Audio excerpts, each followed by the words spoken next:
परम शांति बाबूजी। बाबूजी आप ये बताइए हमें कि योग कितने प्रकार का है और उसमें से सच्चा योग कौन सा है। देखो, गीता में अगर देखो तो योग के 18 प्रकार है। हम्म, कई प्रकार के योग हैं। हम्म, हमारे भारत के हिंदू शास्त्रों में देखो तो कई प्रकार के योग बताए। हम्म, उसमें राजयोग है, प्रेम योग है, कर्म योग है, ज्ञान योग है, हठ भक्ति योग है, हम्म, ऐसे कई प्रकार, हठ योग है। हम्म, तो ये ऐसे कई प्रकार के योग हैं, मगर सबसे पहले राजयोग है। जैसे राजयोग, हम्म, अब राजयोग, राज माना सारे रहस्य को जानना। हम्म, जैसे इस ब्रह्मांड के राज को तुम जानोगे, सारा राज जानोगे हम्म, कि इस ब्रह्मांड का मालिक कौन है, किसने बनाया, who is the creator of this hmm, ब्रह्मांड। हम्म, फिर सारा राज आगे जानोगे कि ब्रह्मांड को शिव कहाँ रहता है, शिव से हम कनेक्ट कैसे करें, शिव से पावर कैसे लें। हम्म, तो वो राज जब जानोगे, शिव क्या है, महाशिव क्या है, वो राज माना रहस्य को जानो। हम्म, शिव जैसे राज माना ज्ञान, रहस्य जानना माना ज्ञान जानना, नॉलेज। आज नॉलेज का जमाना है, तो नॉलेज को जानो। जैसे महाशिव गैलेक्सी का मालिक है, महाशिव सेंटर पॉइंट में रहता है। हम्म, अगर महाशिव को निराकार स्वरूप में याद करो तो भी पावर मिलेगा। शिव को परम धाम में याद करो, परम लाइट स्वरूप में याद करो। पहले आत्म स्वरूप का ज्ञान हो, आत्म स्वरूप बनकर, पहले देह और देह के सर्व संबंध भूलकर आत्म स्वरूप बनो।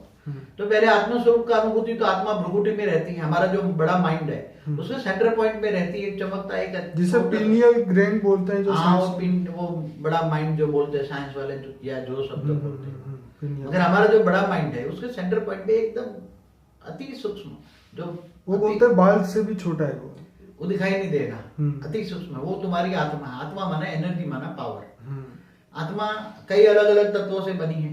हम्म, हाई क्वालिटी की आत्मा परम तत्वों से बनी है, हाई क्वालिटी से परम आकाश से बनी है, परम प्रकाश से बनी, हाई क्वालिटी है। हम्म, तो आत्मा हाई क्वालिटी होगी तो वो ज्ञान ढूंढेगी, हम्म, ज्ञान ढूंढोगी तो शिव तक जाएगी, शिव निराकार को याद करेगी। शिव डिफरेंस, महाशिव, विष्णु, महाशिव, महाविष्णु कौन है। ऐसी तरह अलग अलग अलग अलग अलग ज्ञान आएगा, मतलब राज जानेगा, सारे राज माना नॉलेज जानेगा। तो राज जानने के बाद वो किसको याद करेगी, इस पर डिपेंड करता है, आत्मा की क्वालिटी पर डिपेंड करता है। ओके, तो राज जानेगा, राजयोग कहते हैं उसको। राज जानेगा तो आत्मा का ज्ञान आएगा, आत्मा में पावर आएगी, विक्रम विनाश हो जाएगा, तो आत्मा की कर्मेंद्रिय शांत हो जाएगी, और वो आत्मा, मनुष्य आत्मा शांत हो जाएगी।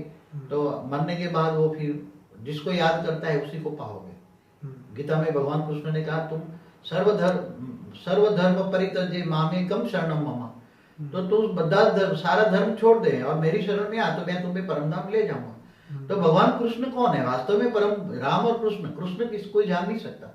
मैं समझता हूँ इस संसार में भगवान कृष्ण को कोई जान नहीं सकता। ऐसे भगवान कृष्ण ना विष्णु के अवतार है मेरे हिसाब से, जो मैंने देखा है दिव्य दृष्टि में। भगवान, एक ब्रह्मांड का विष्णु जो है वो छोटी बात है। इस ब्रह्मांड का मालिक शिव है, वो भी छोटी बात है। गैलेक्सी का मालिक भी महाशिव है, वो भी नहीं। यूनिवर्स का मालिक परम महाशिव भी नहीं, ग्रेट यूनिवर्स का मालिक भी नहीं, मल्टीपल यूनिवर्स का भी मालिक नहीं। वो तो ऑलमाइटी ऑथोरिटी के अवतार थे। ऑलमाइटी ऑथोरिटी हमारे ब्रह्मांड में आकर गुप्त काम कर रहा है, और उसी का अवतार था भगवान कृष्ण और भगवान राम। तो आपका मतलब ये है कि जो योग है, जो राज पूरा जानेंगे तब हमारा योग लगेगा उन दिव्य आत्माओं से, और तब जाके हमें जो है वो पावर मिलेगा। तो सही योग की विधि यही है। भगवान कृष्ण ने कर्म योग भी सिखाया है। भगवान कृष्ण ने अर्जुन को बताया कि कर्म योगी बन। क्या बन? कर्म, निष्काम कर्म कर, कोई भी कर्म की फल की आशा न रख, निष्काम कर्म कर। तो तेरे को फिर कोई भी फल का बंधायमान नहीं होगा, कर्म कोई भी बंधायमान नहीं होगा। अगर कर्म पॉजिटिव या नेगेटिव कर्म बंधायमान नहीं होगा तो परम धाम में मैं तुझे ले जाऊँ। क्या बाबूजी ये बात सही है कि अगर हम कोई कर्म करते और फल की इच्छा नहीं रखे, तो जो फल की इच्छा नहीं रखेंगे तो वो कर्म हमें बांधेगा नहीं? क्या ये सच है?